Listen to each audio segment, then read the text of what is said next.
কেন লেগে বুঝিস লাগে পয়সা লাগে আমি ব্যারিস্টার আছি না আর মানুষে তো জানে 13টা গরু বেচমো কইছি মানুষে তো জানে না যে আমি কিরাত বেটা আমি তো কইছি 13টা গরু খালি কইছি 8 দরকার হইলে গরুর ফার্ম সব বিচ্ছে দিলাম আসলে আপনাদের এই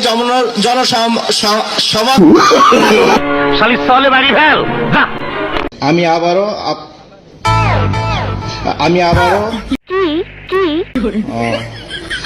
আবারও আমাদের শ্রদ্ধেয় জি বুঝতে পেরেছি নেতা বসো আমার গরু আছে 13টা তোমরা লাগে আমি গরু বেচে দিব যদি তোমরা আমার দেখাইতে পারো যে তোমরা খেলতে চাও তোমাদের মনের মধ্যে যদি আমি দেখি যে খেলাই খেলতে চাও তোমরা দেখার লেগে খেলতে চাও না পারো না তাহলে আমি 13টা গরু বেচে দিব আমি হয়ে দিলাম হাসু আপা ও হাসু আপা আমাকে একটু কোলে দাও না উনি আমার দিকে তাকিয়ে বললেন শামিম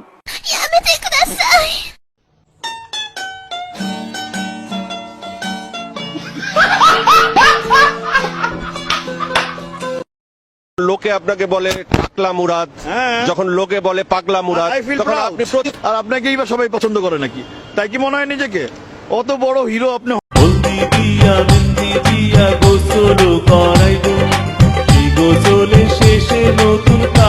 রাস্তা দিয়ে আমরা এসেছি বাংলাদেশ মনে হয়নি, মনে হয়েছে ইউরোপের রাস্তা। উদানের পর ইউরোপ ছায়া। বিসমিল্লাহির রহিম, আসসালামু আলাইকুম। বক্তৃতা দিতে পারি না, আমি মাঠের মানুষ, আমি মাঠে খেলি। সাকিব ভাই কি সুন্দর খেলাধুলা করছিলেন, কিন্তু রাজনীতিতে আইসা সব তালগুল পাকাইলেন। বিসমিল্লাহও ঠিক মতো বলতে পারেন নাই। বলো কি তুমি সত্যি বলছো? হ্যাঁ। বিসমিল্লাহির রহিম। আসুন আমাদের গাড়ির নিকট, দেখুন আমাদের মলমগুলো। একটি পাগলা মলম আপনার হাতে দিয়ে চ্যালেঞ্জ করি, মাত্র 3 থেকে 4 দিন। আপনার পজিশন এখন যে পর্যায়ে পৌঁছাইছে, আপনারা পাইলে জনগণই চুলকায়া পাগলা মলম লাগাই দিব। হ্যালো বন্ধুরা, কেমন আছেন সবাই? আশা করি সবাই অনেক ভালো আছেন। আজকের ভিডিওতে দেখতে চলেছেন শেখ হাসিনার 5 নেতাদের অস্থির ফানি ডায়লগ, যেগুলো শুনলে আপনি বুঝতে পারবেন যে তাদের তেল মারার জন্যই হাসিনা নিজেকে মহারানী ভাবতে শুরু করেছিল। তাহলে আর দেরি না করে চলুন চাটুকারিতার দুনিয়ায় প্রবেশ করা যাক। আমরা করোনার চেয়ে শক্তিশালী, জাতি হিসাবেও আমরা শক্তিশালী, কাজে ভয়কে জয় করতে হবে। চুপ, এ বিষয়ে আর একটা কথা হবে। পরিবারের চাপে রাজনীতিতে আইসা ফাইসা গেল লোকটা, নইলে এই লোক দেশেরা মিম সেক্টর হইতো। মাননীয় স্পিকার, আপনাকে ধন্যবাদ। মাননীয় প্রধানমন্ত্রী জননেত্রী শেখ হাসিনার নির্দেশনায় ওকে হাজতে বন্দি করো। অত্যন্ত সময় উপযোগী বাজেট দেশের মধ্যম আয়ের জানি না ভাইরে, শেখ হাসিনার যোগ্যের নেতৃত্বের কারণে লজ্জা করে না তোমার? অতি অখাদ্য।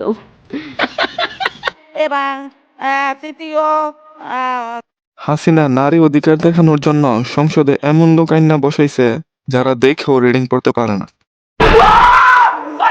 শরীফের চন্দ্র সেনের বাংলা থেকে শুরু করে এমন কোন বাংলা তর্জমা নাই যেটা অনেকবার না পড়েছি। আচ্ছা আমি দেশ বিদেশে ঘুরে ঘুরে, আমি দেশ বিদেশে ঘুরে ঘুরে গান গাই।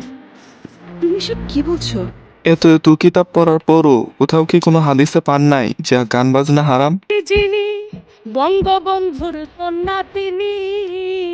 হাসিনা সংসদে যাত্রাপালার লোক ঢুকাইয়া যাত্রার মঞ্চ বানাইছিল, আর সুশীল সমাজ ছিল এই যাত্রাপালার দর্শক। 22 বছর ধরে জাহাজ ছাড়ি নাই, যদি 70-80 টাকার কাপড় নামাজ দেখি বলি আল্লাহর রহমত।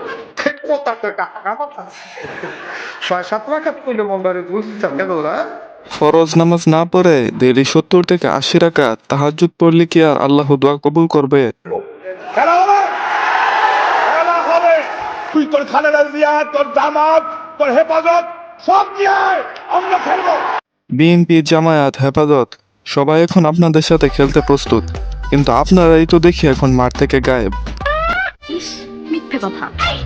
পূর্বের কোনো ঘোষণা ছিল না, পরিবেশ পরিস্থিতির প্রয়োজনীয়তার প্রেক্ষিতে আমরা ইন্টারনেট বন্ধ করতে বাধ্য হই।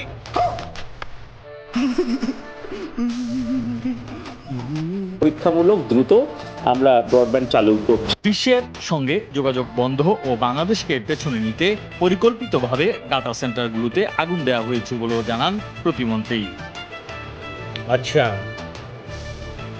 ঠিক আছে। 3টা ডেটা সেন্টারে আমরা ইন্টারনেট বন্ধ করিনি, ইন্টারনেট বন্ধ হয়ে গেছে। আমরা ইন্টারনেট বন্ধ করতে বাধ্য হই। আমরা ইন্টারনেট বন্ধ করিনি, ইন্টারনেট বন্ধ হয়ে গেছে। আমরা ইন্টারনেট বন্ধ করতে বাধ্য হই। নাটক কম করো প্রিয়।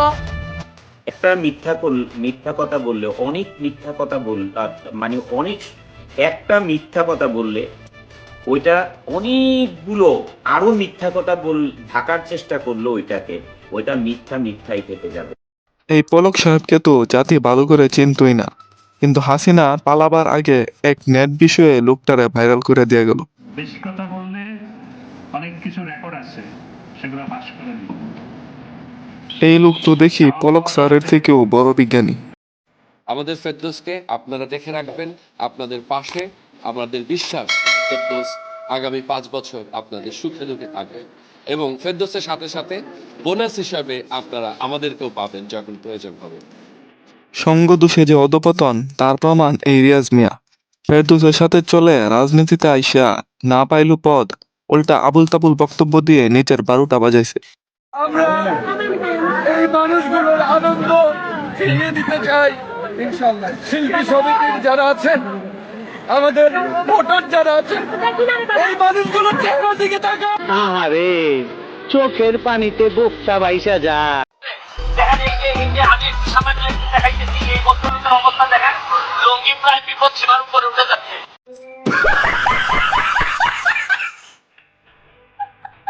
জি সুমন ভাই, এখন কি তাহলে বন্যার ত্রাণের জন্য টাকা পাঠাবো, নাকি লুঙ্গিকে বিপদসীমার নিচে নামানোর জন্য ক্রেন ভাড়া করার টাকা পাঠাবো?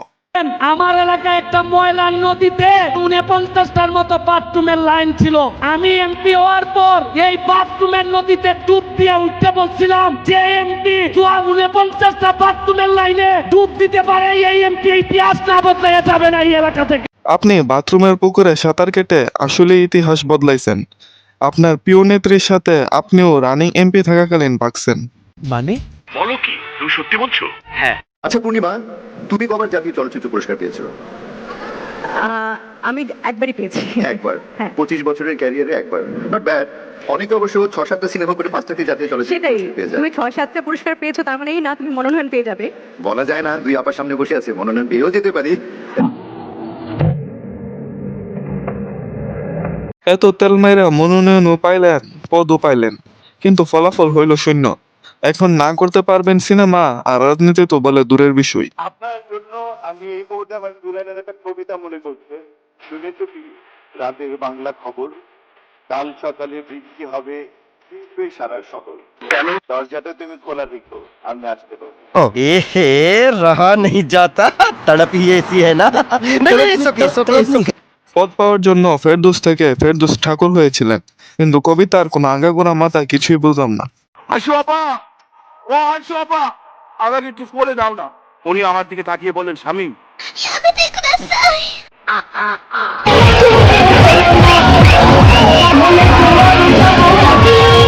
সাকিব আল হাসান এমন একজন মানুষ, কোন ধরনের সমালোচনা সহ্য করতে পারেন না। কিছুদিন আগে তার সাথে আমার দেখা হয়েছিল, ওই সময় আমারে দেখেই সে পুলিশ এবং বিসিবির কর্মকর্তাদের সামনেই আমাকে মারতে আসছিল। মাননীয় প্রধানমন্ত্রী শেখ হাসিনা এবং ছোট আপা শেখ রেহানা, আপনাদের দুজনের দায়িত্ব আমার। আজকের মতো এখানেই শেষ করতে হচ্ছে। শীঘ্রই দেখা হবে অন্য কোনো ভিডিওতে। সে পর্যন্ত ভালো থাকুন, সুস্থ থাকুন, বেঙ্গল পার্টের সাথেই থাকুন।